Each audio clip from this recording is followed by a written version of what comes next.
ng ganyan eh! Milana, hindi ka ba naaawa sa sarili mo? Hanggang kailan mo hahayaang tapakan ka ng ibang tao? Dumating yung bodyguard niya. Tapos sinipuan ako ng lalaki.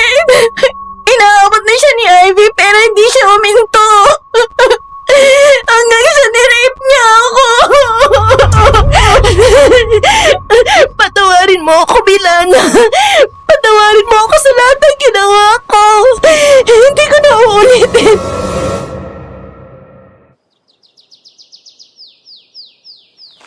Dagdagan niyo pa! Kulang pa yan! Tama na, please. Tumigil na kayo. Anong tama na, ha? Ako magsasabi kung kailan ko gustong tumigil. Ano bang nagawa ko? Sinunod ko naman ang gusto mo. Hindi ako nag-review. Hindi ko naman ginusto na ako pa rin na mag-top 1 eh. Exactly! Yan ang kasalanan mo.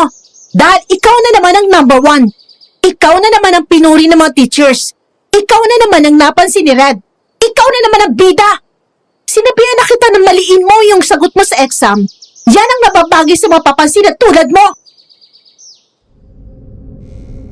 Umiiyak na pumikit na lang si Milana habang binabato ng itlog, sinasabuyan ng harina at lupa. Hindi pa nakontento si Ivy at ang mga kaibigan nito.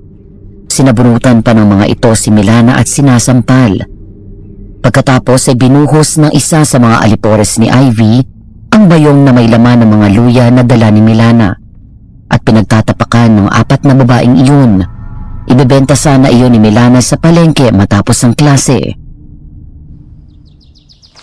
Wag! Parang awan nyo na! Huwag nyo tapakan! Ibibenta pa namin yan eh! Pakiusap naman! Oh, kawawa naman. Ang mga pinakamamahal niyang luya. Ano? Nanghihinayang ka?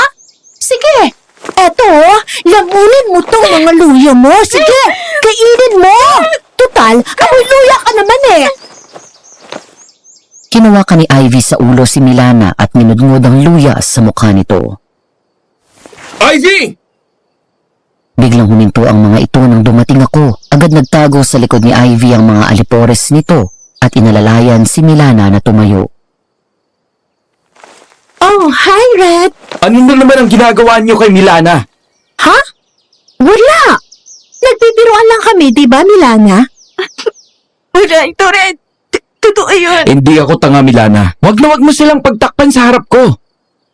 At ikaw, Ivy, alam na alam ko kung bakit ginaganito mo na naman si Milana. Dahil naungusan ka na naman niya sa exam, di ba? Dahil palagi siya lalang bida. Akala mo hindi ko alam ang pinagagawa mo sa kanya? Sinabihan mo siya na wag mag-review, di ba? Para bumagsak siya sa exam. At ikaw ang mag-number 1. Pero siya pa rin ang nanguna. Kahit hindi siya nag-aral. Alam mo kung bakit? Dahil natural na matalino si Milana at hindi niya kasalanan kung bobo ka at tanga ka. Nakakasakit ka na ha? Ano bang meron na babae at lagi mo pinagtatanggol? Nandito naman ako, Red. Mas mayaman ako sa amoy luyang babaeng yan. Best friend ko siya. At mas gugustuhin ko ng makasamang babaeng amoy luya kesa sa gaya mo na mayaman nga pero hindi maitago ng mamahaling pabango ang bulok na ugali. At etong mga tinapon mong luya, pinaghirapan kong itanim to. Kami ng nanay ko. Sorry na, Red. Kasi naman si Milana may kasalanan. Babayaran ko na lang. Oh, kunin mo. Sobra pa yan. Pahablot kong kinuha ang 3,000 inabot ni Ivy. Pagkatapos ay bigla kong pinakain dito ang pera sa paraan na kung anong ginawa nito kay Milana. Yan, lamunin mong pera mo. Hindi ko kailangan yan. Halika na, Milana. Gusto ko lang naman magustuhan mo ako, Red. Eh di mangarap ka hanggang sa mamatay ka. Dahil kahit sa panaginip ay hindi yan mangyayari. Isang magandang araw po sa inyong lahat. Ako si Red, hindi ko tunay na pangalan at 25 anyos na. Ang ikukwento ko sa inyo ay nangyari sa best friend ko na si Milana. Bata pa lang ay magkasama na kami. Matalik din na magkaibigan ng mga nanay namin. Hindi nakagisna ng ama, tanging ang ina lang ni Milana ang nagtaguyod sa kanya. Hanggang sa masangkot ito sa malagim na aksidente na kumitil sa buhay nito.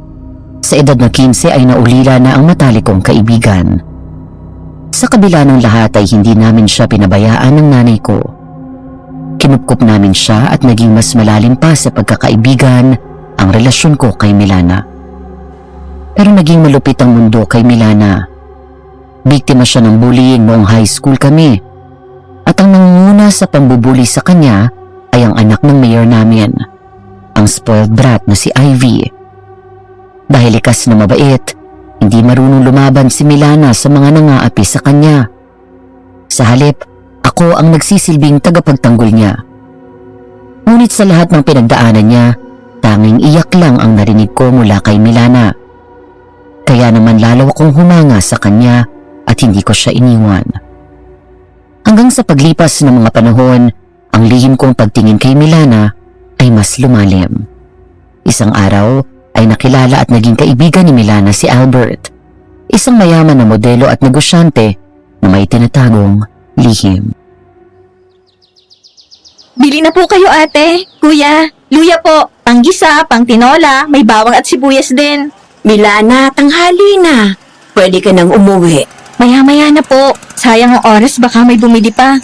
Hindi pa naman din po ako gutom eh. Kumusta bang benta? Ayos naman po, maraming bumili kanina ng luya. Halos pakyawin nga eh. Abay, mabuti kung ganoon. Ay, Manang, kumusta po? Luya po? Magkano po? 20? Pili na ako kayo. Ang kwento sa akin ni Milana ay tahimik siyang nagbebenta sa palengke nang biglang dumating si Ivy kasama ang kasambahay nito. Wait lang. My gosh! Look who's here! Ang reyna ng mga luya. Hi, Milana! You look good in your outfit, ha? Bagay dito sa palengke, mabahot pa dumi. Hoy! Sino ka? Bakit mo iniinsulto si Milana? Huwag ka nga makialam na matanda ka. Eh, ikaw, sino ka? Tsaka ba't mo pinagtatanggol to ang may luyang babaeng to? Tita Flor, wag mo na pong patulan. Anong wag? Napakasalbahin tong magsalita at walang galang. Wala kang pakialam kung paano kita kakausapin. Ang daddy kong mayor dito. At kaming mahihirap ang nagpapasweldo sa ama mo. Kaya wag na wag mo akong pagmamalakihan na demonyita ka. Tita, isumbong niyo na lang po kay Red mamaya. At talagang makakarating to sa anak ko. Oh my gosh! Kayo po ang nanay ni Red? Ako nga? My gosh, tita, I'm so sorry. Nagbibiro lang po ako. Ay, hindi ka nagbibiro. Matagal ko nang alam na salbahe at anakan satanas. Alam na alam ko ang pangbubuli mo kay Milana. At huwag kang mangarap na magiging girlfriend ka ni Red dahil ngayon pa lang ay hindi kita matatanggap. Maya-maya ay may lalaking tumabig kay Ivy kaya natumba ito sa putikan. Ew! Oh my gosh! Stupid! Di mo ba nakita may tao dito? Tao ko ba? Akala ko kasi hindi. Dahil kung makapagsalita ka sa kapwa mo, akala mo hindi tao ang kaharap mo. What? Nagulat daw ang nanay ko at si Milana nang biglang kunin ng lalaki ang isang lalagyan na puno ng gulaman. Binigyan ng 2,000 ang tindera pagkatapos ay binuhos iyon kay Ivy. Ate, ilayo mo na yung alaga mong maldita dito. Baka kung ano pang magawa ko dyan. Wala na daw nagawa si Ivy kung hindi ang sumigaw sa galit, habang sila nanay at iba pang tindera doon ay natatawa. Pasensya na kayo kung nakisabat ako. Kanina ko pa naririnig ang mga sinasabi ng babaeng yun. Hindi ako makatiis eh. Okay lang po. Salamat po ulit. Ayan mo, kakarmahin din yun. Ako nga pala si Albert. Milana po, ito naman po ang Tita Flor ko. Maraming salamat, iho. Ganun talagang batang yun. Sa impyerno yata ipinanganak yun. Oh, itong 3,000. Magmerienda kayo ng tita mo para mawala ang stress mo. Naku sir, wag na po. Tanggapin mo na yan. Sige na, masama daw tanggihan ang grasya. Salamat po sir. Kunin niyo na lang po itong mga luya at bawang. Natawa daw sila nang biglang lumayo si Albert na parang natakot. Hindi, salamat. Oo, okay lang. Hindi ako kumakain ng luya at bawang eh. May severe allergy kasi ako dyan eh. Maamoy ko lang yan, natitrigger na ako. Ganun po ba? Pasensya na po. Oh, sige, mauna na ako. See you next time, Milana. Ingat po kayo sir. Maraming salamat po ulit.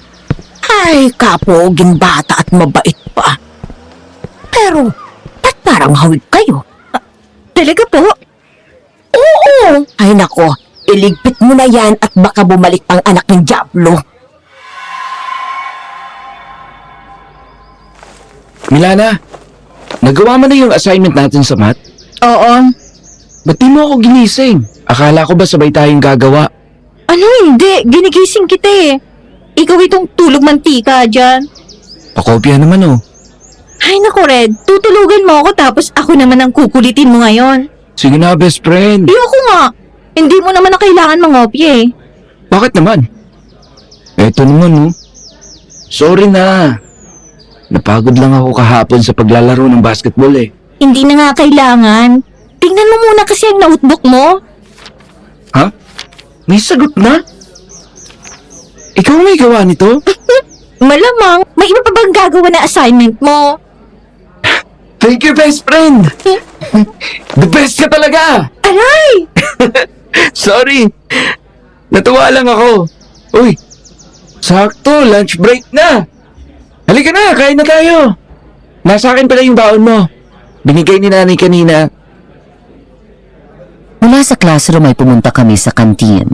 Kanin at ulam ang binili ko para sa aming dalawa. Pagkatapos ay pumuesto kami sa isang bakanting mesa sa gilid.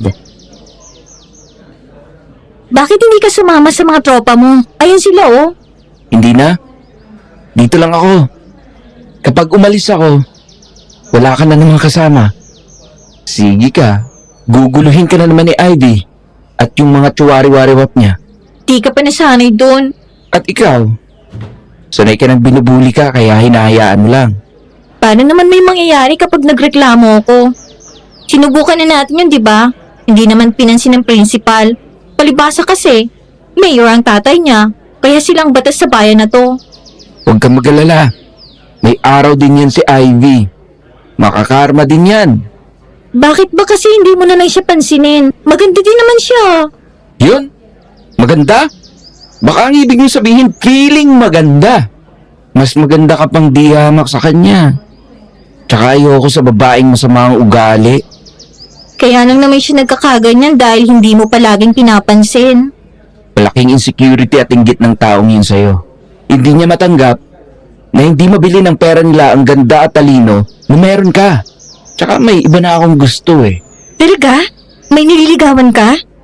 Wala. Ang sabi ko, gusto lang. Hindi ko pa naman nililigawan. Ba't hindi? Sino siya? Taga rito sa school? Kaklase natin? Secret. Tsaka wala pa akong lakas ng loob na ligawan eh. Baka kasi bigla akong iwasan. Ang hina mo naman.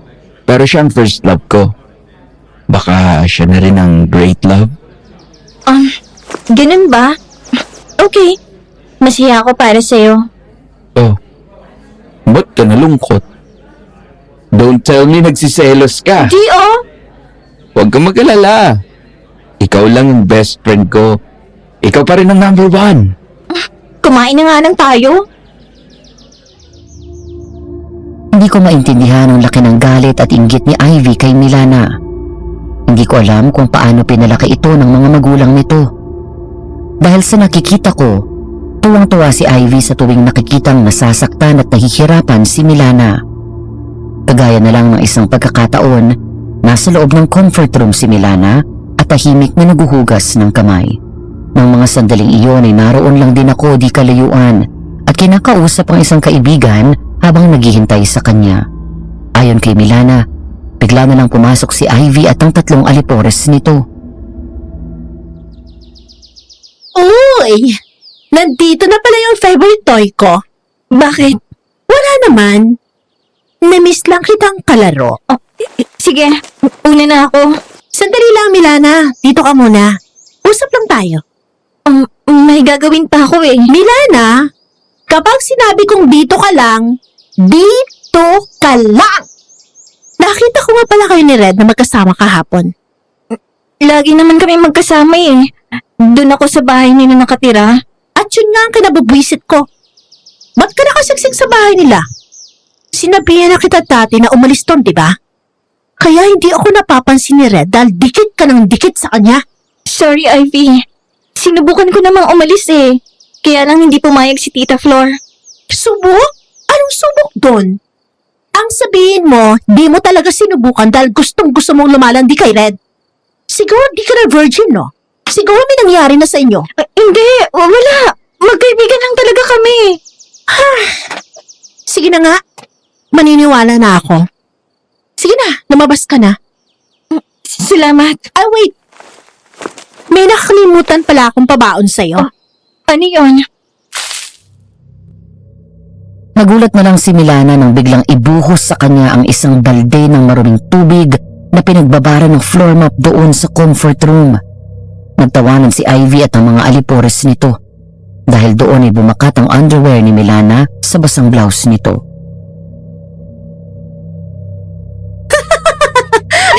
Ayan! Labas ka na, dali! Huwag kang magpupunas, ha? Huwag mong tatakpan yung sarili mo. Pumarada ka sa hallway na ganyan, parang basang luya. Amoy luya na, amoy CR pa. Sumunod naman si Milana at mangiyak-ngiyak na lumabas ng CR na basang-basa mula ulo hanggang paa. Nang dumating daw ang isang teacher at pinagalitan si Ivy, kasama ang janitor ay tinaasan lang nito ng kilay ang dalawa. Ano bang ginawa mong bata ka? Anong pake mo matanda ka? O ikaw, teacher ka lang dito, ha? Huwag mo sabihin magsusumbong ka. Kayang-kaya kitang ipatanggal sa daddy ko. Nako, Iha. Ayos ka lang ba? Okay lang po ako, Mang Jose. Pinagtawanan at pinagtinginan si Milana ng ibang estudyante habang naglalakad sa hallway, habang si Ivy at ang mga alipores niya ay tawa ng tawa lang habang nakasunod ng tingin. Nang makita ko si Milana ay mabilis akong tumakbo palapit dito. Milana? Anong nangyari? Si ano, kasi... Hindi mo na kailangang sabihin. Alam ko na. Isuot mo to. Mabuti na lang at may dala akong hoodie jacket kanina pagpasok at yun ang tinakip ko sa katawan ni Milana. Nang mga sandaling iyon ay nagngingit-ngit ako sa galit. Dito ka lang. Sandali lang, Red. Anong gagawin mo? Hindi ako sumagot dahil alam ko na pipigilan lang ako ni Milana. Agad akong pumasok sa comfort room ng mga lalaki. Nang makita ko ang timba na may lamang tubig at nakalagay na floor mop, dinampot ko iyon at binitbit sa labas. Pagkatapos ay walang babala na sinaboy ko ang laman kay Ivy at sa mga kaibigan nito sabay bato ng timba. Ew! Oh no! Ang panghina! Aray! Red! Ba't mo kami binato ng timba? Dahil gusto ko. Bakit? May reklamo ka? Ano? Magsusumbong ka na naman sa daddy mong mayor? Sige, magsumbong ka. Yan lang naman ang kaya mong gawin eh. Ang magsumbong at gamitin ang kapangyarihan ng ama mo. Pero kung wala sa pwestong tatay mo, wala ka, Ivy. Wala ka. Wala kang kayang gawin. At kahit katiting, wala kang sinabi kay Milana. Hindi mo siya kayang pantayan. Pwede ba, Red? Wake up! That girl is nothing! Basura lang siya gaya ng mga luyang tinda niya! Ang basurang sinasabi mo ay ang kabuhayan namin ng nanay ko. I'm sorry. Alam mo, Ivy, mula sa pagmumukha mo hanggang sa ugali mo, nakakasuka ka. Halika na, Milana. Umuwi na tayo. Milana, nakaligo ka na ba? Opo, tita. Ito po pala yung benta ko kanina ng mga luya. Marami-rami po yung nabenta ngayon. Ang ganda daw po kasi ng luya natin. Siya nga. Away mabuti naman. Nga pala, ako nang bahalang maglaban ng uniforme mo. Iwan mo na lang doon sa labahan sa likod. Naku, hindi na po. Ako na po. Ako na at lalabhan ko rin naman ang uniforme nitong si Red. Pero hindi ko maintindihan kung bakit mo hinahayaan na apihin ka ng ganun ang demonit ang babaeng yun. Tita, lalo lang po kasing gugulo kapag gumanti ako. Kaya hinahayaan mong mabuli ka? Hindi naman ako nasaktan eh. Hihintayin mo pa talagang masaktan ka at may malalang mangyari bago ka kumilos at lumaban. Tama si Red, anak. Hindi masamang lumaban, lalo na kung sumusobra na. Ayoko lang po kasi kayong madamay. Alam naman po natin na naghahari-harian dito sa bayan ng daddy ni Ivy. Baka po kasi balingan na kayo at madamay ang kabuhayan natin. Intik na mag-ama yan. Kung anong puno siyang bunga. Parang ikaw at ang nanay mo. Abay, ganyan na ganyan siya noon. Hindi marunong lumaban. Salamat po, tita. Dahil napagtitiisan niyo ko. Sus, itong batang to. Para kang anghel sa bait eh. Kulang na lang sa'yo pakpak. Kaya ka naaabuso. Ewan ko sa'yo. Uy, galit ka ba sa akin? Tinatanong mo pa. Sorry na. Naiinis lang ako kasi hinahayaan mo na inaapi ka. Paano kung wala ako? Paano kung wala ako sa tabi mo para iligtas o ipagtanggol ka? At tuluyan kang napahamak dahil sa babaeng yun. Hindi naman siguro aabot sa ganun si Ivy. Diyos ko, Milana. Paano mo nasasabi yan sa kabila ng mga ginawa niya sa'yo? Nakalimutan mo na ba nung umuwi ka dito na puro pasa at sugat? Dahil sa nabugbog ka nila? Okay lang naman ako eh. Huwag ka nang magalit. Huwag kang magsisinungaling ha.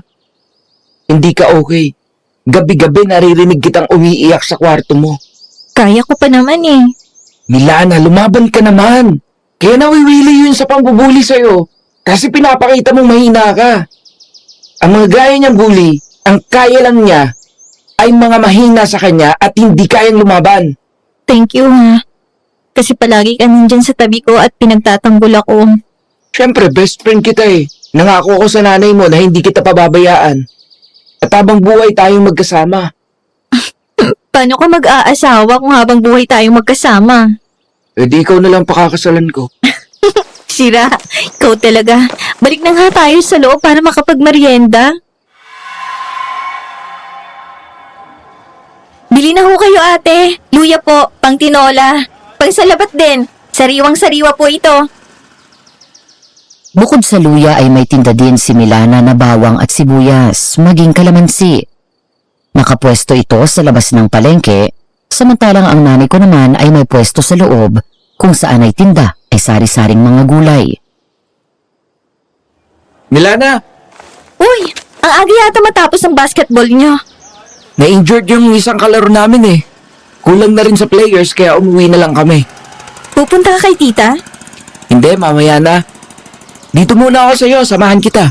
Parang nagugutom ako, Red. Burger, gusto mo? Di ba masarap yung burger doon sa banda doon? Oo nga, bili ka. Oh, etong pera. Hindi na. Ako na. May sobra pa naman sa allowance ko eh. Hintayin mo na lang ako dito. Nagmamadali akong pumunta sa bilihan ng burger. Ate, pabili nga po ng 2 cheeseburger. Wala pong ketchup yung isa. Pero pakilagyan ng konting hot sauce at damihan ng konting mayo. Sige po, palagyan na rin ng coleslaw. Eh talagang alam na alam mong gusto niya, no? Ay, kayo po pala Mang Jose. Opo, para kay Milana. Nagtapat ka na ba? Oh, ano pong nagtapat? Ako, kayo talagang mga bata kayo. Apunta ka palang iho. Nakalimang balik na ako. Alam na alam ko kung may lihim kang pagtingin sa matalik mong kaibigan. Lahat ng nangyayari sa eskwelahan na yun ay alam ko. Mang Jose, huwag kayong maingay. Atin lang to. O siya, sige. Pero, kailan ka nga magtatapat? Di ko po alam eh. Tinadaga ako. Wala ka pala eh. Mahina ka. Sige po, Mang Jose. Dito na muna ako. Ingatan mo yung si Milana palagi, ha? Opo, palagi po. Luya, bili na po kayo ng luya. Tanim po namin mismo to. Luya kayo dyan. May bawang at sibuyas din po. Mga suki, bili na kayo. Ay, hello po nanay. Luya po. Magkano po? Milana, eto na yung burger. Wow, sarap. May ketchup to? Eto na po nay, oh. Salamat po sa ulitin. Walang ketchup, may konting hot sauce, maraming mayo, at saka may coleslaw. Ang galing ah. Kabisado mo na yung gusto ko sa burger. Siyempre, ako pa ba? Kumain ka na. Hindi ko magawang alisin ang tingin ko kay Milana habang kumakain ito. Kitang-kita ko ang saya sa mga mata nito. Kung may dalangin man ako sa mga sandaling iyon ay hindi para sa akin. Kung hindi para kay Milana, na sana ay maging masaya na at matapos ang pangaapi ni Ivy dito. Sana palagi kang ganyan. Nakangiti. Masaya naman ako kasi nandyan ka. Kapag kasama kita, masaya ako. Nakakalimutan ko si Ivy at mga chiwariwap niya. Nakakalimutan ko ang lahat ng problema ko. Kaya nga kahit minsan gusto ko nang sumuko, maalala lang kita. At kung paano mo ako palaging pinaglalaban, lumalakas ulit ang loob ko. Sana Milana, ako rin ang maging dahilan mo para lumaban.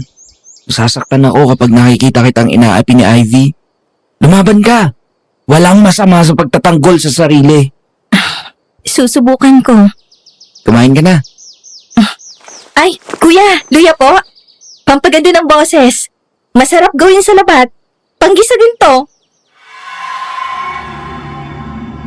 Ano?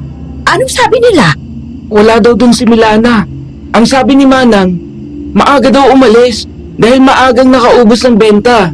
Nako, sana kaya nagpuntang batang yon. Ay, Diyos ko anak, kinakabahan na ako. Huwag kayong mag-alala, Nay. Mag-iikot pa ako. Tinawagan ko ng mga kaibigan ko. Pati sila ay hinahanap na rin si Milana. Matapos namin kumain ng burger ay sinamahan ko pa siya ng 1 oras sa pwesto. Nauna na akong pinauwi ni nanay dahil ako ang toka sa pagluluto ng hapunan namin. Ang sabi ni nanay ay pinauna na daw niyang umuwi si Milana dahil may bibilhin muna itong notebook dahil puno na ang gamit nito sa science. Pero 3 oras na ang lumilipas, madilim na sa labas at hindi pa rin nakakabalik si Milana. Dahil doon ay nag-alala na kami ni nanay kaya hinanap na namin siya. Takot na takot ako sa maaaring mangyari hanggang sa... Ay, Diyos ko, Milana! Milana! Paalis na ako nang biglang huminto sa harap ng bahay namin ang sasakyan ng kapitbahay namin. Nataranta ang mga ito at inilalayan bumaba si Milana. Tulala, gulo ang buhok, punit ang damit at may umaagos na dugo sa hita nito. Ayon sa kapitbahay ay nadaanan daw nilang naglalakad si Milana na wala sa sarili. Anak, kausapin mo ang Tita Flor. Anong nangyari sa'yo? Milana, please. Magsalita ka. Saan ka nang galing? Tita, ito na po yung benta.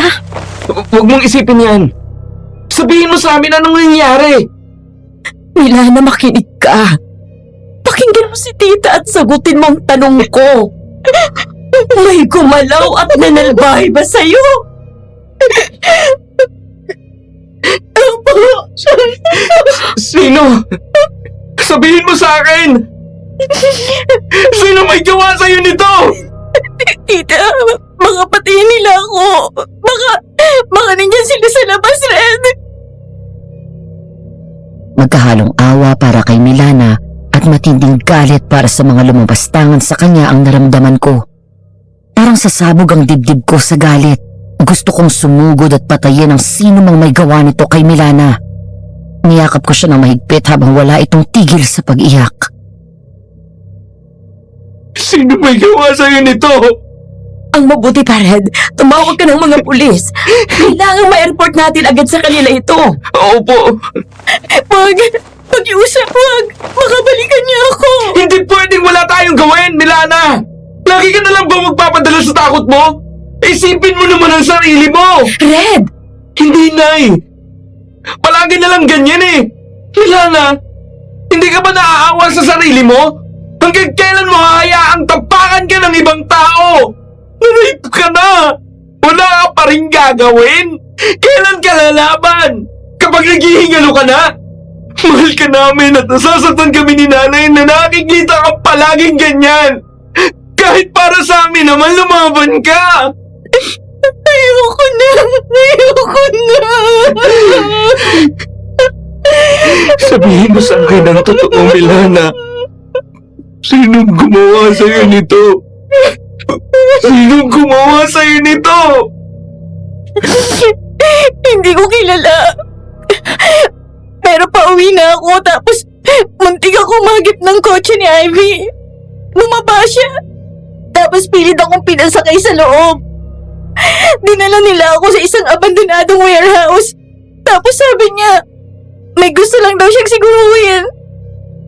Gusto niyang malaman kung totoo daw na virgin pa ako. Dumating yung bodyguard niya. Tapos sinipuan ako ng lalaki.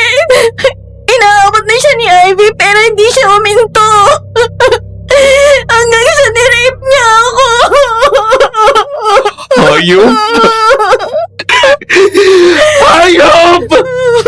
Ang demonyo! Anong itsura ng lalaki? Malaking lalaki siya. Medyo maitim at chubby. Tapos maikli ang buhok at balbasarado. Medyo pango ang ilong. Red, bumalik ka dito, anak! Red! Hindi ko sila pinakinggan at tumakbo ako palabas patungo sa bahay nila Ivy. Galit na galit ako nang makita ko si Ivy na kausap ang mga kaibigan nito. Nagtatawanan na parang wala itong ginawang krimen. Naroon rin ang lalaking tinukoy ni Milana. Nakatayo at nagbabantay di kalayuan kay Ivy. Lumapit pa ako at nagtago sa likod ng nakaparadang sasakyan di kalayuan sa mga ito para pakinggan ang usapan ng apat. Kung hindi lalaban si Milana, ako ang lalaban para sa kanya. Kinuha ko ang phone ko at nirecord ng usapan ng mga ito. Mas kind of guilty pa nga habang ginagawa ni Brando yon kasi naman ang sabi ko, hipuan lang. Mukhang tinaplan at nasabik sa bata at virgin, ayun, tinuluyan at ni-rape. Kadiri na siya. But my gosh, kung nakita niyo lang kung paano umiyak at mag-beg ang may luyang yon, matatawa talaga kayo. Kung di nga lang ako mapapatrouble, kinuhanan ko na ng video yun Kaso baka sumabit si Daddy. I'm dead. Ngayon, sira-sira na ang Milana na yon. Tingnan natin kung magustuhan pa siya ni Red. That poor, smelly, ginger little witch. Sa halip na sumugod ako at magwala gaya ng una kong balak, pinindot ko ang stop button. Paalis na lang ako nang bigla akong matigilan. Nakaramdam ako ng matinding kilabot nang umihip ang malamig na hangin. Matapos iyon ay nakarinig ako ng tunog ng malakas na pagaspas ng pakpak. Tumingin ako sa paligid pero wala akong nakitang malaking ibon na lumilipad. Hanggang sa mula sa isang mataas at makapal na puno, biglang lumabas at lumipad ang isang aswang. Nanlamig ang buong katawan ko sa takot. Para akong pinako sa kinatatayuan ko. Natulala at hindi makakilos. May malaking pakpak ang aswang gaya ng sa manananggal, pero ang kaibahan nito ay buo ang katawan nito. Mahaba ang mga kuko at mahaba at matulis ang dalawang tenga. Ang mga ngipin nito ay mahahaba at matatalas. Naging mabilis ang mga pangyayari. Maging ang mga kababaihan ay natulala na lang sa gulat. Biglang dinagit ng wakwak si Brando, ang lalaking gumahasa kay Milana. Pagkatapos ay hinawakan ang maselang parte ng katawan nito at hinila iyon. Malakas na sumigaw ang lalaki, saka sinakmal ng aswang ang leeg at dinukot ang tiyan sabay hila sa mga laman loob nito. Pagkatapos ay hinulog nito ang bangkay ng lalaki sa harap mismo ni Ivy at ng mga kaibigan nito. Dahil doon ay mabilis akong tumakbo palayo. Ngunit maya-maya ay bigla akong napahinto at napaupo sa semento nang bumaba sa harap ko ang aswang na may malaking pakpak. Lumingon ako sa paligid. Bukod sa akin ay wala ng ibang tao. Nasa gitna kami ng daan pero puro mga puno at mataas na talahiban ang nasa magkabilang gilid ko. Sumigaw man ako ay walang makakarinig sa akin. Halos maihi ako sa takot nang humakbang palapit sa akin ang aswang. Dahan-dahan kong nilayo ang mukha nang ilapit nito ang mukha niya sa akin. Wag! Wag niyo po ako sasaktan! Hindi po ako masamang tao! Nandito lang ako para ipagiganting kaibigan ko sa nang-rape sa kanya! Wag niyo po ako papatayin! Kailangan ako ni Milana! Para akong mahihimatay na napahiga doon at tuluyang nakahinga ng maluwag nang biglang lumipad ang aswang palayo. Hanggang sa isang tawag mula sa nanay ko ang nagpabangon sa akin. Lai! Anak, nasan ka na? Pauwi na ho! Dumiretso ka sa ospital ngayon din. Bakit ho? Anong nangyari? Si Milana! Sinugod namin sa ospital! Halos magiba ko ang pinto ng emergency room pagbukas at nagmamadali akong pumasok doon. Agad kong hinanap si Milana hanggang sa nakita ko ang nanay ko kasama ang isa naming kapitbahay. Habang iyak ng iyak at nakatingin sa isang pasyente na pinagkakaguluhan ng mga doktor at nurses. Anak! Si Milana, anak! Anong nangyari sa kanya, Nay? Bakit ang daming dugo? Nung umalis ka, iyak na nang iyak si Milana. Mabuti nga at may ilang tayong kapitbahay na umalalay sa amin. Natatakot siya dahil baka daw mabuntis siya. Natatakot siya na baka balikan daw siya ni Ivy. Nag-hysterical na siya. Maya-maya tumahan si Milana sa pag-iyak. Ang akala ko kalmado na siya. Tapos tumayo siya. Nauuhaw daw siya kaya pumunta sa kusina. Ang bilis ng pangyayari. Bigla niyang dinampot yung kutsilyo tapos hiniwaan niya yung leeg niya. Ano? Mabuti na lang. Nakatagpo ka agad kami at naagaw sa kanyang kutsilyo. Ang daming dugo na tumagas mula sa leeg niya. Ayun, nagkagulo na kami tapos... Milana, anak! Panginoon, niligtas niyo po ang anak ko! Milana! Milana! Pakiusap, lumaban ka! Kahit kailan lumaban ka! Kahit para sa amin na lang! Kailangan kita, please! Huwag mo kong iiwan! Habang nagdadasal ako ng paulit-ulit sa Diyos na buhayin at iligtas si Milana, mas tumindi naman ang galit sa puso ko para kay Ivy. Hanggang ilang sandali pa ang lumipas, ay bumalik ang tibok ng puso ni Milana. Dininig ng Panginoon ang dasal namin ni Nanay. Nabuhay si Milana. Maya-maya ay lumapit sa amin ang isang nurse at sinabihan kami na kailangan daw nitong masalina ng dugo. Agad akong nagboluntaryo para masuri kung match kami ng type ng dugo. Pansamantala ko munang sinantabi ang iniisip kong paghihiganti kay Ivy dahil sa mga sandaling iyon ay mas kailangan ako ni Milana. Mula sa emergency room ay nilipat na si Milana sa pribadong kwarto. Malayo na ito sa kapahamakan pero wala pa rin itong malay. Naupo ako sa gilid ng kama at hinawakan ng kamay nito pagkatapos ay hinalikan niyon. Bakit mo ginawa yun? Nakakainis ka naman eh.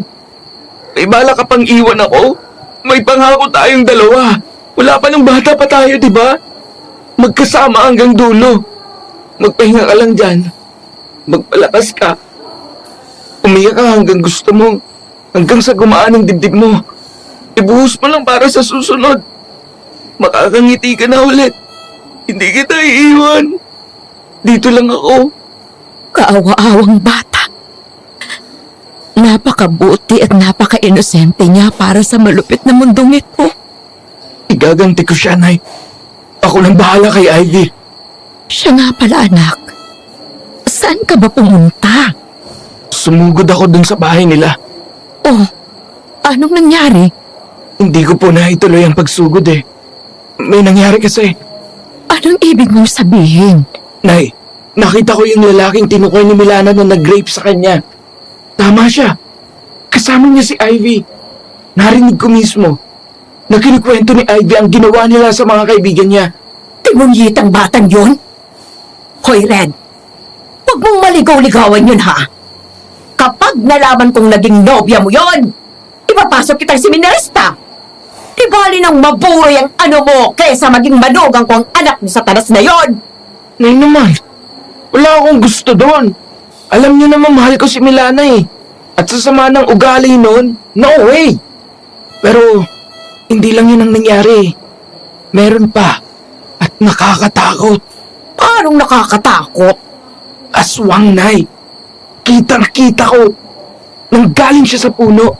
May pakpak na malaki. Tapos dinagit niya yung lalaking ng rape kay Milana. Tinangay pa niya sa ere tapos sinakmal niya sa leeg. Tapos dinukot yung lamang loob. Tsaka niya binagsak yung katawan. Pati nga yung junjun niya. Manila eh. Anak, nahihibang ka ba? Hindi, Nay! Totoo! Kitang-kita ko!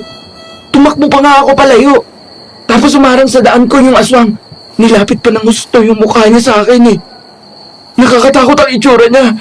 Mukha siyang nalimaw. Nakiusap lang ako na huwag akong saktan. Tapos ayun, umalis siya. At iniwan ako. Sigurado ka ba dyan sa sinasabi mo, anak? Siguradong sigurado po ako. Abangan niyo bukas. Kakalat yun sa buong bayan. Si Ivy at yung mga kaibigan niya. At ako ang nakakita doon sa aswang. Teka, sabi mo may pakpak. Ano, manananggal? Hindi po eh.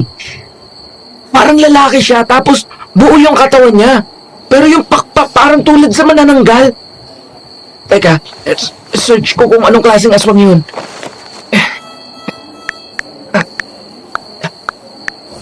Ayun! Nay! Gaya nito! Halos kamukha nito! Wakwak! Wakwak ang tawag sa aswang na yan! Alam ninyo, nakakita na rin kayo ng aswang? Oo. Pero noon pa yon. Dalaga pa kami ng nanay ni Milana at hindi pa kami nakatira dito sa bayan na to. 23 lang yata kaming dalawa nun eh. Buti hindi ka sinaktan, anak. Oo nga po eh. Talaga bang pinatay niya yung nang-rape kay Milana? Opo, as in! Tingnan mo nga naman ang karma, oh. Ang bilis! Hindi dapat ako natutuwa sa pagkamatay ng iba, pero sa ginawa niya kay Milana, buti nga sa kanya. Kung sino man ang aswang na yon, magpapasalamat pa ako. Eh, anong plano mo dun sa Ivy na yon? Anak, mag-iingat ka, ha? Baka ikaw ang pagbalingan nun. Hindi niya magagawa yun, ay. Matapang lang ang babaeng yon sa mga mas mahina sa kanya. Akong bahala. Gustuhin man namin magreklamo at sampahan ng kaso si Ivy, si Milana na mismo ang umayaw. Kahit na anong kumbinsi ang gawin namin ay talagang ayaw nito. Natatakot si Milana na kami ni nanay ang balingan at balikan ng tatay ni Ivy. Hindi ko na rin pinilit dahil parang ang mismong tadhana na ang naghigante para kay Milana matapos paslangin ng aswang ang gumahasa sa kanya. Kumalat ang balita ng pagkamatay nito sa buong bayan at ang tungkol sa aswang. Kinabukasan habang break time at nasa room ako kasama ang mga kaibigan ko, napatigil kami sa pagsasalita nang pumasok si Ivy. Pinagtitinginan nito ng mga estudyante doon dahil naipakalat ko na sa buong school ang ginawa nito kay Milana. Maya-maya ay ngumiti ito sa akin at lumapit dala ang isang paper bag na may logo ng isang mamahaling restaurant. Hi, Red. Ano kailangan mo? Wala naman. Gusto ko lang ibigay itong pagkain. Binili ko talaga yan para sa'yo. Masarap yan. Salamat. Finally, masusolo na rin kita. Wala na nga sumot na Milana yon. Nadispatch ako na rin siya sa wakas. For sure, umalis na yon sa sobrang kahihiyan. Tama ka. Wala siya sa bahay ngayon. Oh, see, girls, I told you. Tagumpay ang plano ko. Dahil nasa ospital siya. Matapos niyang subukang magpakamatay dahil sa ginawa mo. Anong ginawa? Wala akong alam sa sinasabi mo, ha? Kasasabi mo lang sa mga alipores mo na tagumpay ang plano niyo eh. Sige, palagay na natin na nakakalimutan mo. Ipapaalala ko sa'yo.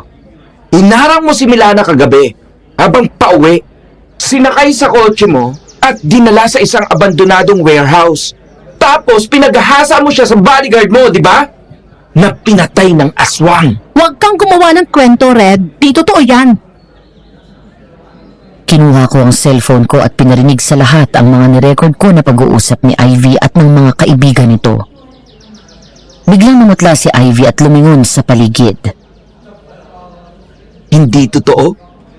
Nandun ako kagabi bago umatake ang aswang. Ako mismo ang nakarinig sa inyo. Muntik mamatay si Milana dahil sa kagagawan mo. Paano mo nakukuhang umiti at makipagkwentuhan na parang wala kang ginawang krimen kagabi? Alam kong masama ang ugali mo, pero hindi ko akalain na sadyang demonyo ka! At etong pagkain na to?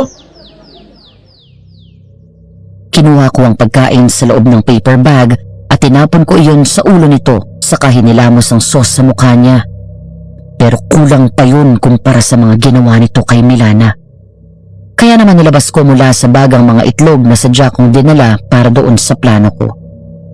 Pagkatapos ay binato ko ang mga ito gamit iyon, hanggang sa nakibato na rin ang mga kaklase ko ng mga itlog at papel. Dahil doon ay tumakbo si Ivy at ang mga alipores nito palabas ng room. Hindi pa ako nasiyahan. Sinundan ko sila sa labas habang patuloy ko silang binabato ng mga itlog. Tama na, please! Tama na! Tama na! Ganyan din. Nagmakaawa si Milana sa'yo pero hindi ka tumigil! Kaya bakit dito susundin? Nang maubos ang itlog ay kinuha ko ang dala kong harina at binuhos ko iyon sa 4. Makikita mo, Red! Makakarating ito Sa daddy mo? Sige, magsumbong ka. Pero kapag ginawa mo yun, kakalat itong ebidensyang hawak ko sa internet. Hindi lang ang buong bayan natin na makakaalam ng kademonyohan na ginawa mo, kung hindi ang buong Pilipinas. Masisira ang pangalan mo, lalo na ang dad mo. Kaya sige lang, isumbong mo. Itong tatandaan mo, Ivy. Simula sa araw na to, lahat ng gagawin mo kay Milana, ibabalik ko sa iyo ng doble. Matagal ko na dapat ginawa to, pero pinipigilan lang ako ni Milana. Pero ngayon, hinting-hinti na ako makikinig sa kanya. Umiiyak na tumakbo ang 4 habang nakangisi ako at nakipag-high five pa sa mga kaibigan ko. Matapos ang klase ay sa ospital ako dumiretso. Napangiti ako nang abutan ko nagising si Milana. Hindi ko naiwasan na mapaiyak nang sa wakas ay ngumiti ito. Ang tagal mo naman. Kanina pa kita hinihintay eh. Akala ko mawawala ka na ng tuluyan eh. Sorry. Pasensya ka na kung pinag-alala kita. Wala yun. Ang mahalaga sa akin, ligtas ka na. Huwag mo na rin isipin si Ivy. Tinuruan na namin siya ng leksyon. Anong ibig mong sabihin? Kami ng mga classmates natin ang nakakaalam. Basta ikaw magpagaling ka. Naghihintay na sila sa pagbabalik mo. Wala daw kasi maganda sa klase kapag wala ka. Okay. At kapag nakalabas ka ng ospital, lalabas tayong dalawa. Magde-date. Talaga? Naku, lalong magsiselos yun si Ivy. Huwag na siyang isipin, please. Sa akin na lang ang attention mo. Napahinto kami ng pag-uusap nang may biglang pumasok na lalaki. Matangkad ito. Pang-model ang tipo. Gwapo na parang Turkish ang itsura. Mabilis akong nakaramdam ng selos nang makita ko nang umiti ng malapad si Milana at nagliwanag ang mukha nito. Sino ka? Ay, Red, kilala ko siya. Sino yan? Bakit ngayon ko lang nakita yan? Saan kayo nagkakilala? Tatay mo? Hindi po. Pasensya na kayo at overprotective lang talaga siya sa akin. Red, si Sir Albert, nagkakilala kami sa palengke nang minsan niya akong ipagtanggol kay Ivy. Sir, si Red po, best friend ko. Hi. Nice to meet you. Ay, anong kailangan mo kay Milana? Kumusta ka na? Salamat po sa pagpunta, sir. Okay na po ako. Tinuro ako ng tindira doon sa pwesto ng tita mo at nabanggit niya nga sa akin ang nangyari. Pwede kitang tulungan na mag-file ng kaso. May kilala akong magaling na abogado. Kahit sino pa yan, kahit mayor pa siya, hindi yan aatrasan ng lawyer ko. Hindi na po, sir. Wala naman kaming perang pambayad ng abogado. Tsaka abala pa po eh. Bukod po doon, patay na po yung nang rape sa akin. Alam mo na? Nasabi na ni Tita Flor, aswang daw ang pumatay. Aswang? Hindi nga rin po ako makapaniwala eh. Pero ang dami po sa mga kaklase ko ang nagsabi sa akin. Interesting. Totoo pala sila. Akala ko kwentong kotsero lang. Pero anong balak mo ngayon sa mga nagbuli sa'yo? Wala po. Pero kung papipiliin ka, kunwari lang, may choice ka na gumante. Pwede naman siguro na Pakain natin sa aswang yung 3 aliporis ni Ivy. Kailangan makita ni Ivy yun para matakot siya. Tapos siya, sa dami ng atraso sa akin ng babaeng yun, ayoko siyang basta mamatay. Ang dali nun para sa kanya. Siguro mas okay na mawalan muna siya ng kaibigan. Tapos patayin din siya ng aswang sa uli.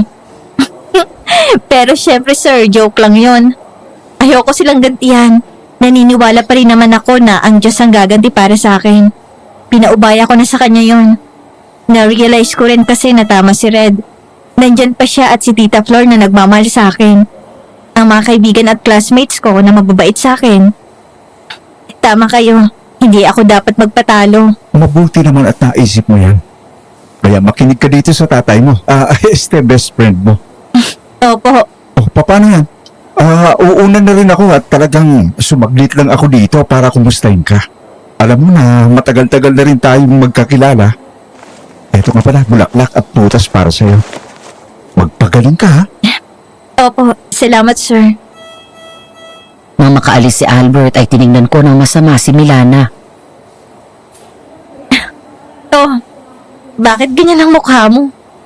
Sino yun ha? Crush mo yun ano? Hindi parang kuya lang ang tingin ko doon. Kunwari ka pa. Uy Milana, bawal ka pang magka-boyfriend o magka-crush. Ako magsasabi kung kailan pwede. Ay nako, tama si Sir Albert. Para kang tatay ko. Opo, tay. Huwag mong kakainin yung dala niya. Baka mamaya may gayuma yan eh. Lumipas ang mga araw mula nang bantaan ko si Ivy ay hindi na nito ginulo pa si Milana. Wala nang pumapansin dito kahit sino sa mga classmate namin. Ang pangbubuli na ginawa nito kay Milana at maging sa ibang estudyante ay bumalik dito. Hanggang sa dumating ang school foundation day namin. Dahil ang org namin ang nag-organize ng concert night, nang matapos yun ay kaming mga officers din ang nahuli sa pag-uwi para magligpit at maglinis sa school. Matapos yun, pasado 10:00 na ng gabi nang magsiuwian kami ng mga kaklase namin. Gutom ka na ba? Medyo. Nagluto daw si nanay ng beef steak eh. Maganda daw ang kita sa palengke ngayon. Wow, ang sarap nun. Milana, kapag may oras ka bukas, pwede ba tayo mag-usap? Bakit bukas pa? Pwede naman ngayon. Eh kasi, Sige na, ngayon na. Go. Ano ba yung sasabihin mo? ano kasi Milana, gusto kasing sabihin na, Wow! What a nice view! Napaka-romantic. ano na naman ang kailangan mo, Ivy? Mga kumusta lang? Hindi namin kailangan ng pangungumusta mo. Sa tingin mo talaga, pababayaan na lang kita ng ganun na lang, Milana? Dahil sa'yo ha, nagalit tong si Red sa akin. Dahil sa'yo, nasira ang image ko sa school. Ikaw mismong gumawa nun sa sarili mo, hindi ako. Ang tagal kong tiniis lahat ng ginawa mo sa akin. Sukdulan ang kasamaan mo. Pati pagkatao ko gusto mong sirain. Sa tingin mo ba nasira mo ako matapos mo akong iparape? Hindi, Ivy. Alam mo kung anong natutunan ko? Hindi yun ang sukatan ng linis at dangal ng isang tao. Kung hindi nasa puso at ugali. At kahit kailan, hindi ko pandidirihan si Milana dahil lang sa ginawa mo. Sana pinapatay na lang kita ng gabing yon. Ganun na lang ang takot na naramdaman ko nang mapatingala ako sa langit at nakita na mabilis na lumilipad pababa ang isang aswang. Ang aswang na wakwak na pumatay sa bodyguard ni Ivy. Agad kong niyakap si Milana at napaatras kami palayo. Agad kaming nagpulasan at tumakbo palayo. Nagtago kami ni Milana sa likod ng malaking puno at kitang-kita namin kung paano dinagit ng wakwak ang isa sa mga kaibigan ni Ivy. Sumigaw ito habang pumipiglas hanggang sa sadya itong hinulog ng aswang. Nang bumagsak sa semento ay saka bumaba ang wakwak at kinain ng laman loob nito habang ang isa pang kaibigan ni Ivy ay mabilis na tumakbo. Ngunit hindi pa man nakakalayo ay may biglang lumabas na isang malaki at itim na aso pagkatapos ay isinakmal ito sa hita. Kitang-kita namin ng kainin ng malaking asong itim ang laman loob nito. Pagkatapos ay biglang dinagit ng wakwak ang ikatlong kaibigan ni Ivy at dinala sa ere at doon Gaya ng ginawa nito sa rapist, ay dinukot ang katawan at kinuha ang laman loob. Pagkatapos ay binagsak nito ang bangkay sa harap mismo ni Ivy. Napaatras ito sa takot habang walang tigil sa pagsigaw at pag-iyak. Bigla itong huminto sa pag-iyak nang bumaba ang wakwak at nilapitan si Ivy. Sumiksik ito sa kotse at pagkatapos ay kinalmot ng aswang ang mukha ni Ivy. Matapos yun ay mabilis na umalis ang dalawang aswang. Habang kaming dalawa ni Melana at iba pang mga classmate namin na nagtago din ay tuluyang natulala na lang at hindi makapaniwala sa aming nakita.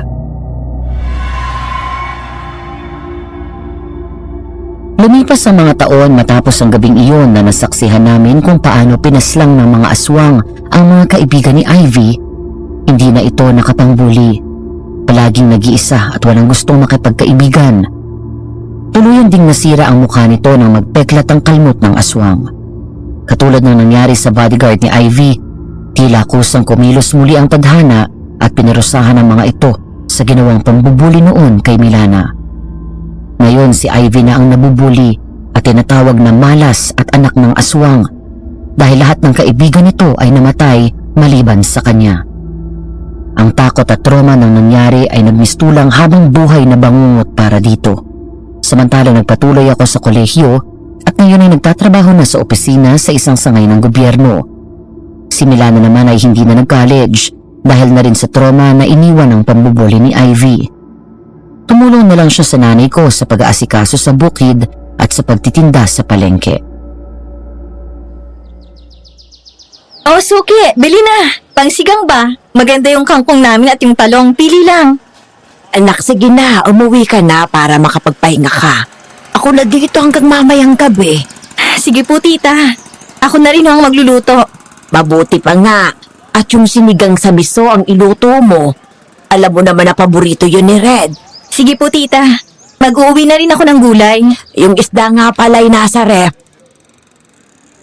Napangiti ako habang pinagmamasdan si Milana sa di kalayuan. Nang umalis na ito ay dumaan ako sa kabila at bigla kong hinalikan ang pisngi niya. Ay, kabayo! Ano ba? Ba't ka ba nang gugulat? Pauwi ka na? Halika, sabay na tayo. Ako nang magdadala niyan. Ba't ang aga mo? Maaging natapos ang trabaho sa opisina. Kaya nga, dinaanan na kita dito dahil alam kong pauwi ka na rin. Nga pala, naubos mo ba yung pinabaon ko sa'yo na lunch mo? Oo naman. Ako pa ba? Alam mo naman, basta luto mo, laging panalo. Habang naglalakad kami papunta kung saan pinarada ang motor, ay hinawakan ko siya sa kamay. Nakalimutan kong banggitin na nililigawan ko na pala si Milana. Matagal na akong nagtapat na manliligaw ako sa kanya. Pero itong nakaraang Valentine's Day lang ako nagpaalam na manliligaw. Bakit may pa-holding hands pa? Wala. Ito naman, no? Naglalambing lang yung tao. Pampawala lang ng pagod. Marami kang ginawa sa office kanina? Sobra. Dagdag mo pa yung mga makukulit na tao. Ipagluluto kita ng masarap mamayang gabi. Kaya ako tumataba eh. Ano kaya? Magpakasal na tayo. Kasal ka dyan. Hindi pa nga kita sinasagot eh. Kailan mo ba ako sasagutin? Ba't ba apurado ka? Tsaka bakit sa tono mo siguradong oo ang sagot ko? Malay mo, busted ka. Sus, hindi ako naniniwala. Kung makapagselos ka nga dyan sa isang ka-office mate ko eh. Ayaw mo pang umamin na may gusto ka na rin sa akin. Mula pa high school ako. Lalo na kapag binibigyan ako ni Ivy ng regalo. Speaking of Ivy, ayun siya oh. Nanggugulo pa ba yan sa'yo? Baka pumupunta pa yan ng palengke ah. Hindi na. Hindi naman siya nagagaw dito. Hayaan mo na yan. Huwag mo nang pansinin. Sakay ka na sa motor para makauwi na tayo. Habang kumakain kami ng hapunan ay napag-usapan ang tungkol sa nalalapit na bakasyon ni nanay sa probinsya. 2 linggo din kasi itong maglalagi doon para dalawin ng lolo at lola ko. Milana, habang wala ako ikaw na munang maghapon sa pwesto ha. Sila mang karding nang bahala sa mga tanim natin sa bukid. Biniling ko na sa kanilang mga luya. Basta ikaw, doon ka na lang sa pwesto para hindi ka mapagod. Opo. Nay, huwag mong kalilimutan ang pasalubong ha. Oo naman. Ang lola at lola mo pa. Kilala mo naman yun kapag nagpabaon. Ikaw naman, Red. Umuwi ka kagad pagkatapos ng trabaho mo para naman masamahan mo si Milana sa pwesto. Mag-ingat kayo dito sa bahay, ha? Opo, ako na pong bahala. Anak, paalala lang.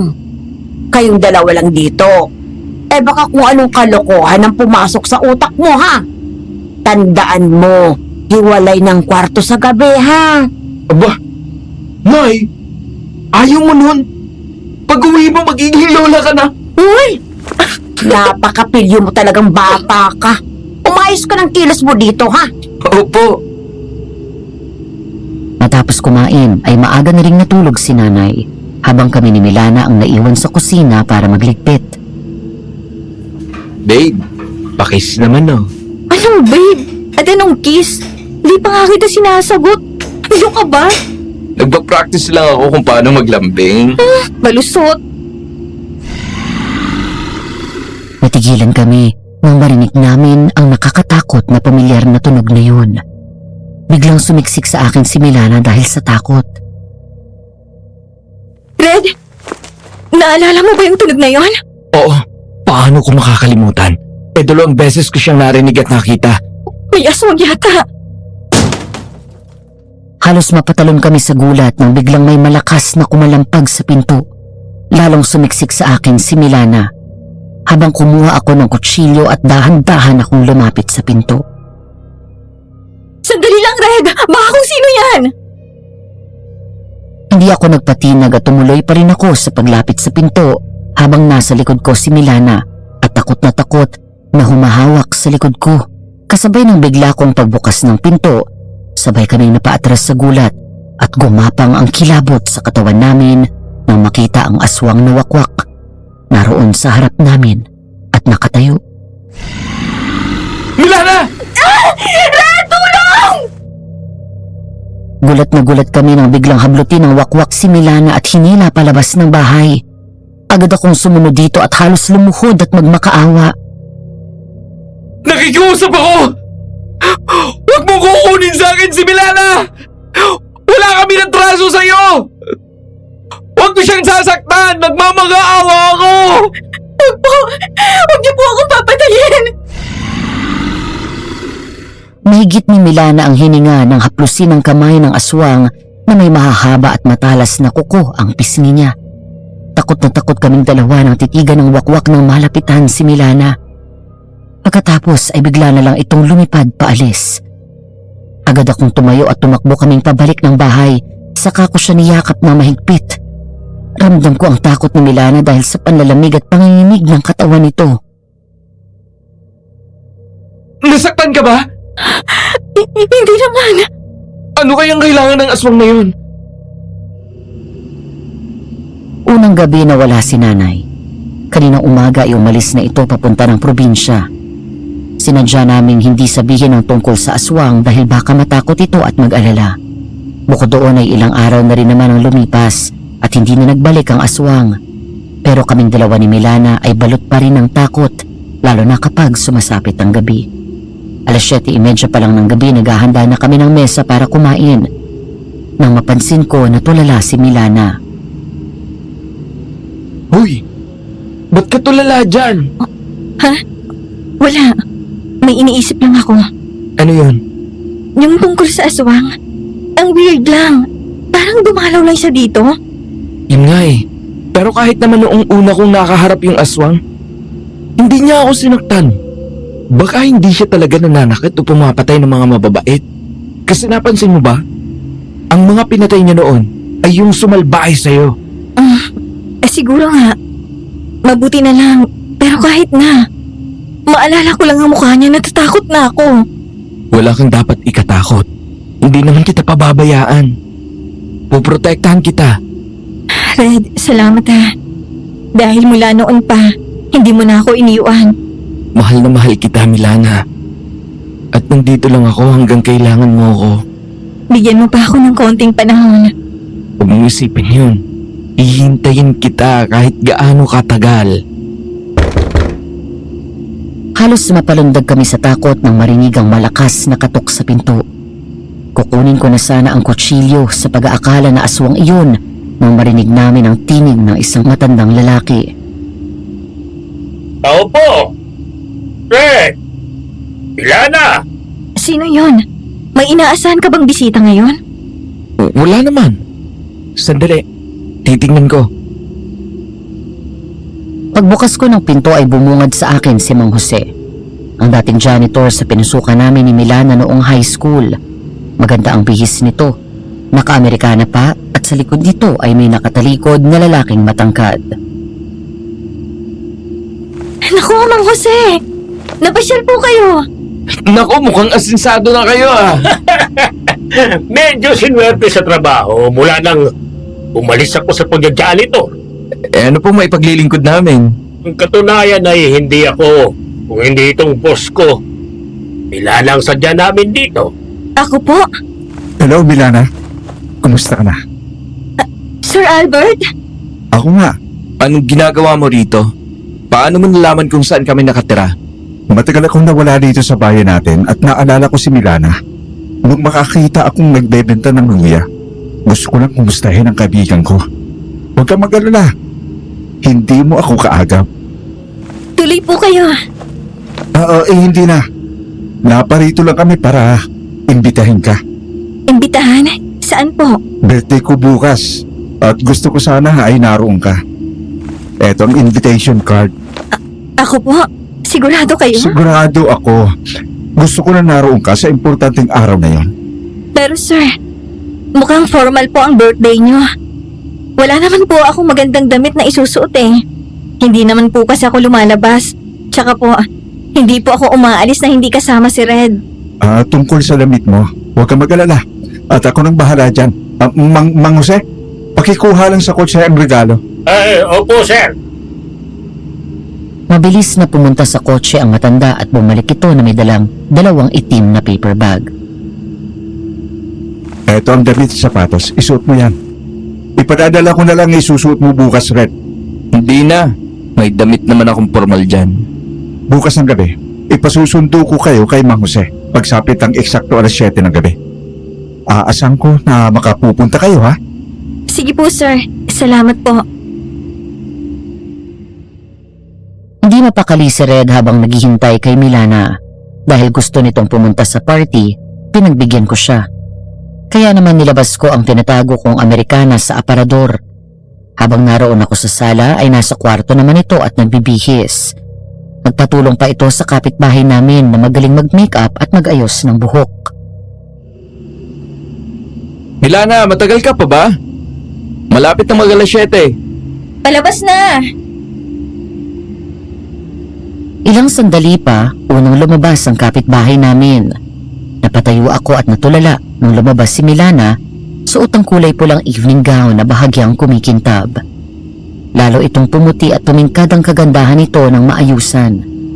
Hindi ko na malayan na napanganga na lang ako. Red? Ano? Maganda ba? Bagay ba sa akin? Baka mamaya sobrang kapal ng makeup ko. Maganda. Maganda. Talaga? Oo, promise. Pakasalan na kaya kita bukas. Sira! Nang makaalis ang kapitbahay namin, ilang sandali lang ay dumating na rin si Mang Jose. Habang nasa biyahe ay pareho kaming ninenervyos ni Milana, kaya mahigpit na magkahawak ang kamay namin. Mang Jose, marami ho bang bisita si Sir Albert? Hindi naman gaano. Pili lang ang inimbitahan niya. Kung mayaman po siya, ano pong ginagawa niya sa maliit na bayan nito? Narito kasi ang nag-iisang pamilya niya. Magulang niya po? Nanay o tatay? Malalaman niyo mamaya. Samantalain niyo na naroon kayo dahil masasarap ang pagkain. Ako nga kanina pa nanginginain doon. Opo. Salamat po pala dito sa damit. Sakto sa akin parang sinukat. Si Sir mismo pumili niyan para sa'yo. Nakakahiya naman po sa kanya.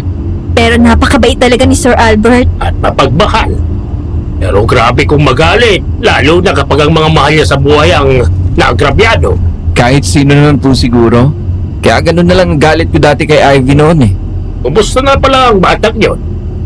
May balita ko na walang tapang nung mamatay ang mga kaibigan. Hindi ko po masyadong nababalitaan eh. Basta palagi namin siyang nakikitang mag-isa. Naniniwala ako na kapag gumawa ka ng mabuti, mabuting darating sa'yo. Pero kapag gumawa ka ng masama, masama rin ang magiging kapalit ng ginawa mo. Yan ang patakaran ng buhay. Kaya kayong dalawa, ipagpatuloy nyo lang ang maganda at mabuting pakikitungo sa kapwa nyo. Lalo na ikaw, Milana. Tatandaan po namin ang sinabi niyo. Oh, umanda na kayo. Malapit na tayo. Pareho kami ni Milana na napanganga na makapasok sa maganda at malapalasyong mansyon na iyon.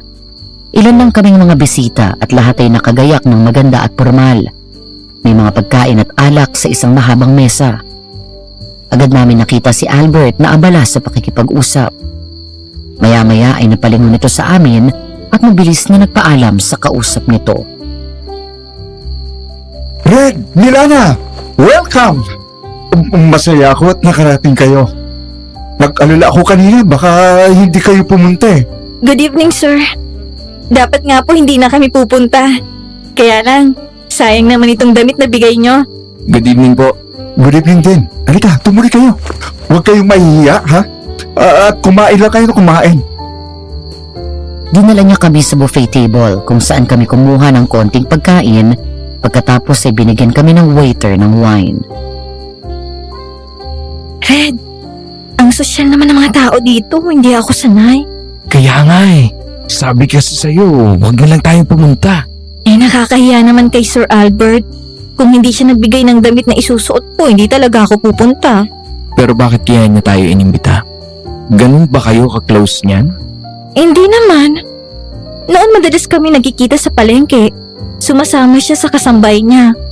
Pero nitong mga huling taon, hindi na nga kami nagkikita eh. Di ba parang ang weird? Kaya nga eh. Ay, hayaan na nga natin. Pasalamat na lang tayo at inimbitahan tayo. Minsan lang tayo makakaranas ng ganito kasosyal na party. Kain na lang tayo. Habang kumakain ay may isang babae na nakiupo sa mesa namin. Natigilan kaming dalawa ni Milana nang umangat ang aming tingin at nakita si Ivy. Madilim ang aura nito at naroon pa rin ang galit at mataray na tingin nito. Ngunit ang bakas ng kalmot ng aswang ay hindi nawala sa mukha nito. Kumusta, Milana? Long time no see. Nandito ka rin pala. Well, hindi na nakapagtaka kung narito ako dahil sosyal na party to. Mayaman kami. Kilala ng pamilya namin si Albert. Ang mas nakapagtataka ay kung anong ginagawa ng hampas lupang tindera na luya na gaya mo dito. Hanggang ngayon, hindi ka pa rin natututo sa nangyari sa'yo, no? Mayabang ka pa rin. For your information, si Sir Albert mismo ang nag-imbita kay Milana. Nagpapakatotoo lang ako, Red. Di ko lang talaga maintindihan sa'yo kung bakit siya ang mas pinili mo noon. Eh di sana, mas mataas na ang posisyon mo sa trabaho. Salamat na lang. Pero masaya ako sa trabaho. Hindi ko kailangan ng posisyon na binigay lang sa akin. Mas gusto kong pinaghihirapan ang mga bagay bago ko makuha. Ang totoo, wala naman akong dapat piliin eh. Dahil sa simula pa lang, wala ka na sa choices ko. Si Milana na ang pinili ko noon pa. Pwede ba, Ivy?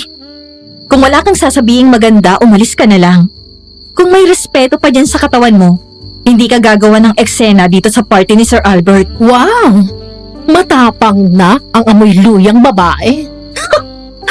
Nasaan ang dating Milana na umiiyak at nagmamakaawa sa amin noon, ha? Nasaan na ang mga kasama mong umaalipusta sa akin nun, ha? Di ba nauna ng kinarma? At patay na? Pinatay ng aswang. Bigla kaming napatayo nang hiniwa ni Ivy ang braso ni Milana. Agad ko siyang nilayo at tinago sa likod ko. Nagkagulo ang mga tao at tumabi sa gilid habang nanonood sa amin. Matapos ay tinutukan na kami ni Ivy ng kutsilyo. Ikaw ang malas sa buhay ko! Simula nang dumating ka, nagkanda-leche-leche na lahat. Ang gusto ko lang naman yun ay maging number 1 ako sa klase at maging valedictorian para pansinin ako ng daddy ko. Para makarinig ako ng papuri sa kanya. Pero palagi na lang ikaw ang nangunguna. Pati kay Red na una ko minahal, ikaw pa rin ang pinapansin. Mula sa mga teachers at classmates natin, ikaw pa rin nagbida. Kinuha ko na lahat para mapahiyat layo ang kanila. Pero ikaw pa rin ang kinampihan sa uli. Ano bang meron sa'yo na babae ka, ha? Kaya sa akin mo binuhos lahat ng insecurities mo sa buhay? Hindi ko pinili lahat yon. Sila ang kusang nagmahal sa akin. Papatayin kita! Ikaw ang may kasalanan kaya namatay ang mga kaibigan ko! Mabuti nga sa kanilang nangyari. Hindi ko na kailangang gumante. Dahil ang tadhana na mismo nagbigay sa akin ng hustisya. Ang mga pagpapahirap mo sa akin noon, hanggang noong iparate mo ako sa bodyguard mo. Biglang naging mailap ang mata nito at tumingin sa paligid nang marinig ang bulungan ng mga tao. Panahon na para malaman nila kung gaano ka kademonyo! Hayop ka! Anong pakiramdam na nag-iisa at walang gustong kumampi sa'yo, ha, Ivy? Anong pakiramdam na yung gustong-gusto mong mangyari sa akin, nalayuan ako ng lahat, ay bumalik sa'yo? Karamang tawag dyan! Papatayin kita! Mabilis itong sumugod sa amin at niyakap ko si Milana para proteksyonan ito. Pero bago pa makalapit si Ivy, ay bigla itong hinawakan ni Albert sa leeg at nanginginig ang mukha sa galit na sinakalito. Sino ang nagbigay sa'yo ng karapatan para bastusin ang pinaka-importanteng bisita ko ngayong gabi?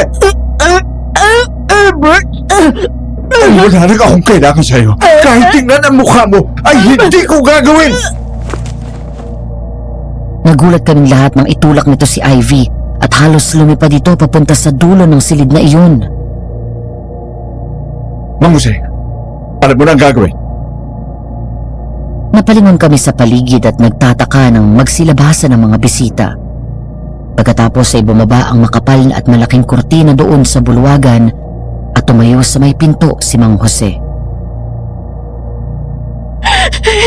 Bakit? Bakit mo kinakampihan ang babae yan? Hindi ba mahal mo ako? May relasyon tayo! Relasyon? Wala akong naaalala na inalok kitang maging girlfriend ko. Pero may nangyari sa atin. Binigay ko ang sarili ko sa'yo. Sabi mo, tanggap mo kahit ganito ang mukha ko. Sabi mo, ibibigay mo lahat ng gusto ko. At? Naniwala ka naman? Ano? Hindi kita mapapatawad sa lahat ng ginawa mo kay Milana. Pagbabayaran mo ang bawat oras at araw na umiiyak siya dahil sa iyo! Ano bang meron ng babae at lahat kayo kumakampi sa kanya? She's nothing! Mahirap lang yan! Maraming babae! Disgrasyada! Disgrasyada! Hindi ba't ikaw ang may kasalanan kung bakit nangyari yun sa kanya? Albert! Ako ang kampihan mo! Ang babaeng inaalipusta mo noon pa ay ang nag-iisa kong kapatid, Ivy! Ano? Kapatid? Gulat na gulat kami ni Milana sa sinabi ni Albert. Nagunahan sa pagpatak ang luha nito at hindi makapaniwala sa narinig. Anong ibig mong sabihin na kapatid kita? Ipaliliwanag ko sa iyo lahat mamaya, Milana. Pero sabihin mo sa akin kung anong gusto mong gawin ko sa babaeng ito. Ha?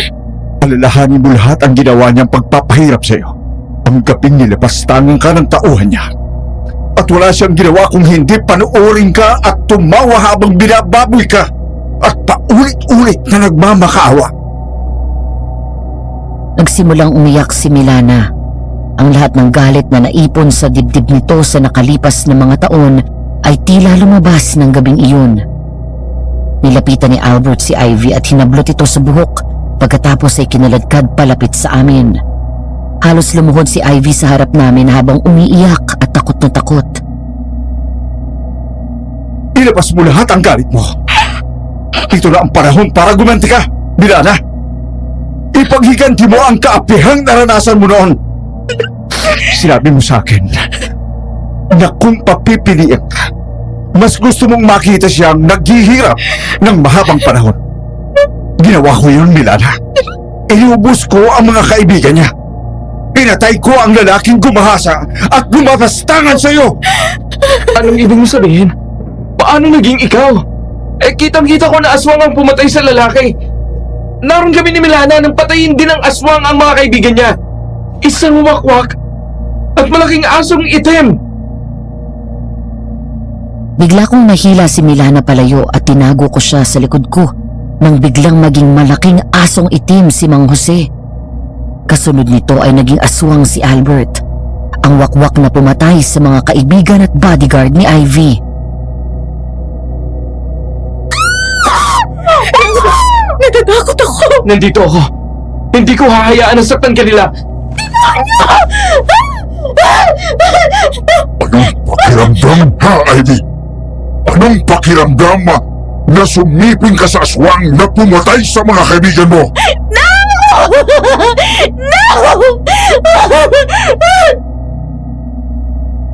Biglang hinablot ng aswang ang leeg ni Ivy. Pumagaspas ang malaking pakpak nito at sinama ito nung umangat sa ere. Tama. Ipakikita ko sa iyo kung paano maging demonyo ang isang tulad ko. Ipakikita ko sa iyo kung papaano gumante ang tulad ko kapag inaapi ang mahal ko! Patawarin mo ako! Patawarin mo ako! Hindi ko na uulitin! Pakiusap! Huwag mo ako patayin! Wag! Bumaba ang dalawa at tinulak nito sa Ivy sa paanan namin. Iyak ng iyak na humawak sa paanan ni Milana si Ivy. Maya-maya ay may mga kalalakihan na lumabas sa isang silid na may bitbit na matandang lalaki na nakatali ang kamay at may tape sa bibig. Nanlaki ang mga mata naming lahat nang makilala ito.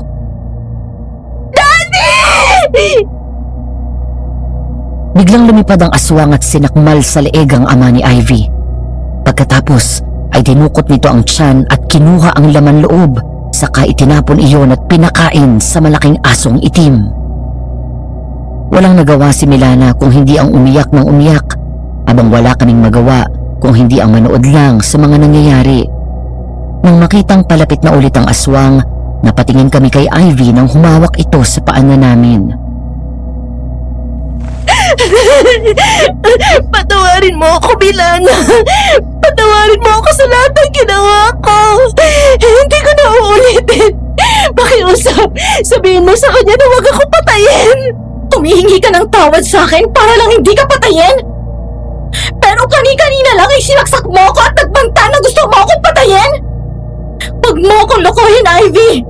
Alam natin na hindi ka nagsisisi sa mga ginawa mo! Hindi!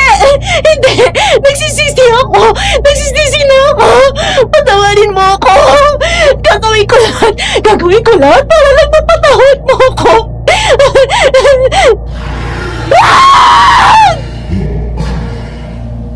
Biglang binitbit ulit ng aswang si Ivy at hiniga sa sahig. Nang kakagati na ito ng aswang ay biglang bumitaw si Milana sa akin. Wag! Wag mo siyang patayin! Kuya! Salamat! Maraming salamat, Milana! Wag mo siyang patayin! Wag mo nang nakikiusap sa'yo! Wag! Sa kabila ng mga ginawa niya sa'yo? Oo! Salamat sa pagtatanggol na ginawa mo para sa akin. Pero hindi mo na kailangang pumatay. Okay na ako. Sige. Pagbibigyan kita. Pero hindi pwedeng hindi niya pagbayaran ang kasalanan nila mag-ama sa atin. Anong ibig mong sabihin? Bata pa ako noon ay magkaibigan na ang mga ama namin at magkasama sa negosyo. Aswang ang daddy ko pero hindi siya nananakit ng tao. Pero nalaman ni daddy ni Ivy ang sikreto ni daddy. Pinapatay niya si daddy. Hinanap ko kayo ni mami dahil nalulungkot akong mag-isa sa buhay. Pero huli na pala ako at wala na rin si mami. Mula noong mahanap kita at pinabantayan na kita kay Mang Jose, sa kanya ko nalalaman ang mga nangyayari sa iyo. Kaya pinangako ko sa sarili ko na isang araw ay gaganti ako sa ginawa nilang mag-ama sa atin. Paano tayo naging magkapatid? Ibig bang sabihin ay aswang din ako? Hindi. Ordinaryong tao ka. Magkaiba ang ama natin. Ang alam ko lang, ay nakilala ni Daddy si Mami noon at inupahan para ipagbuntis ako dahil gusto ni Daddy ang magkaanak. Walang alam si Mami na aswang si Daddy. Nang ipanganak ako, ay kinuha ko ni Daddy at umalis. Anong gagawin mo kay Ivy? Ikaw ang magsabi sa akin kung anong gusto mong mangyari. Ayoko na siyang makita kahit kailan. Kahit yun na lang. Sige, kung yan ang gusto mo. Anong gagawin niyo sa akin?